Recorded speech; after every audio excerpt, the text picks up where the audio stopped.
ආයිබෝවන් ඕගොල්ලන් හැමෝටම.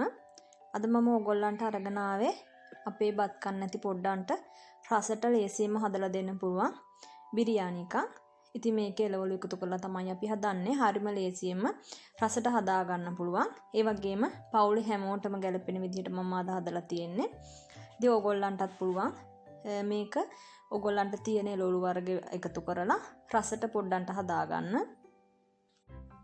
ඒ වගේම මම ඕගොල්ලන්ට අරන් එන 36 වෙනි බත් වර්ගය.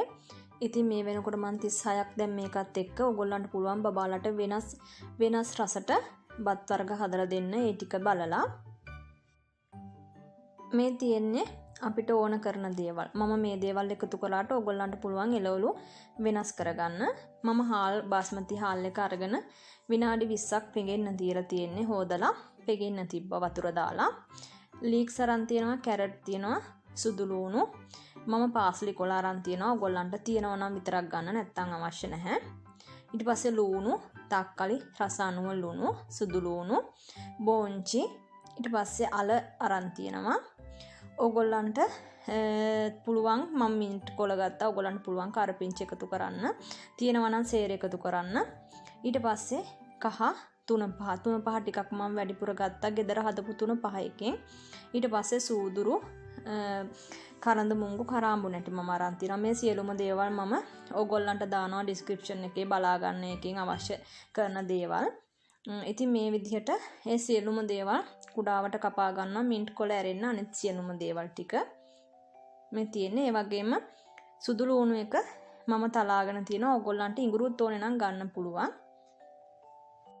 තෙල් ටිකක් රත් වෙන්න තියලා සූදුරු, එනසාල්, කරාඹු නැටි ටික එකතු කරගන්නවා. ඒක ටිකක් රත් වෙනකොට ලුණු ටිකයි තක්කලි ටිකයි එකතු කරලා තෙලෙන් ටිකක් බැදෙන්න අරින්න ඕනේ.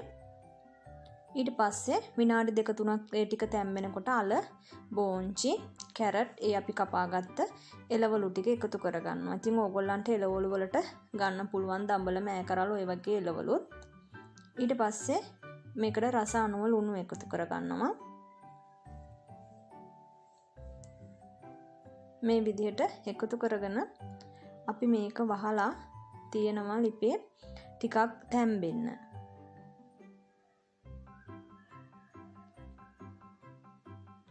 ඊට පස්සේ අර තලාගත්ත ඉඟුරු ටික එකතු කරනවා. ඊට පස්සේ ලීක්ස් ටික එකතු කරලා තුන පහ ටික එකතු කරනවා. මම තුන පහ ටිකක් වැඩිපුර ගත්තා. ගෙදර හදපු තුන පහයි. ඉතින් ඕගොල්ලන්ටත් පුළුවන් ගෙදර හදපු තුන පහ එක හදාගෙන මම ඕගොල්ලන්ට ලින්ක් එක දාන්නම්. එකෙන් ටිකක් වැඩිපුර එකතු කරගන්න. ඇත්තටම ගොඩක් රසයි ඒක එකතු කරගත්තාම කෑම වලට. ඊට පස්සේ මේ තියෙන්නේ හාල් ටික වතුර අයින් කරලා හාල් ටිකත් එකතු කරගන්නවා. හාල් ටික හැඳි ගන්නකොට ගොඩක් හිමීට හැඳි ගන්න ඕනේ. මොකද අපි පෙඟෙන්න තියලා තිබ්බ හින්දා හාල්ලට ඉක්මනින්ම කැඩෙනවා. ඊට පස්සේ මේකට ඉදෙන්නේ නැති ප්‍රමාණයට වතුර දාගන්න ඕනේ. වතුර ගොඩාක්ම දාගන්න නැතුව මෙන්න මේ වගේ ප්‍රමාණයට දාගන්න. මොකද අපි හාල් ටික පෙඟෙන්න තියලා තියෙන නිසා ඉක්මනින්ම හාල් තැම්බෙනවා. මම මේ වගේ ප්‍රමාණයට තමයි වතුර තියාගන්නේ. ඊට පස්සේ මේක අඩු ගින්දරේ තමයි අපි උයාගන්නේ. මම ගෙදර හදපු සුප් කැට කෑල්ලක් දිය කරලා ඒකත් එකතු කරා. ඊට පස්සේ මින්ට් කොළ ටික එකතු කරනවා. ඔයගොල්ලන්ට පුළුවන් කරපිංචා, සේර එකතු කරන්න. ඊට පස්සේ අඩු ගින්දරේ වගේ වහලා මේ විනාඩි 15කට පස්සේ බත් එක ඉදිරියට තියෙන්නේ. මම මේක මේ විදිහට හොඳට කලවම් කරගත්තා. මේ තියෙන්නේ අපි හදාගත්ත බත් එක. ඉතින් ඕගොල්ලන්ට මේක රස කරගන්න තව එකතු කරගන්න පුළුවන් කුරුඳු පොතු හෝ කුරුඳු කුඩු.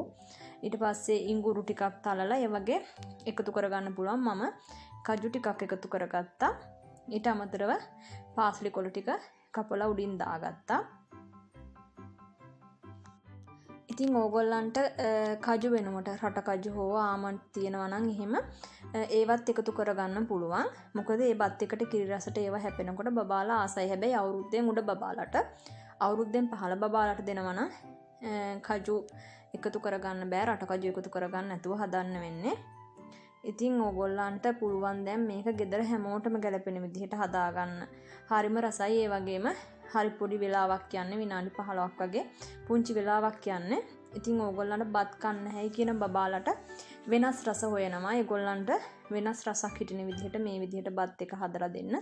මේකට තව රස වෙන දේවල් ඕගොල්ලන්ට හිතෙනවා නම් තව දේවල් එකතු කළොත් රසයි කියලා බබා ආස දේවල් තියෙනවා නම් ඒ දේවල් එකතු කරලා බත් එක හදාගන්න. එහෙනම් ගිහින් එන්න. සුබ දවසක් ඕගොල්ලන් හැමෝටම.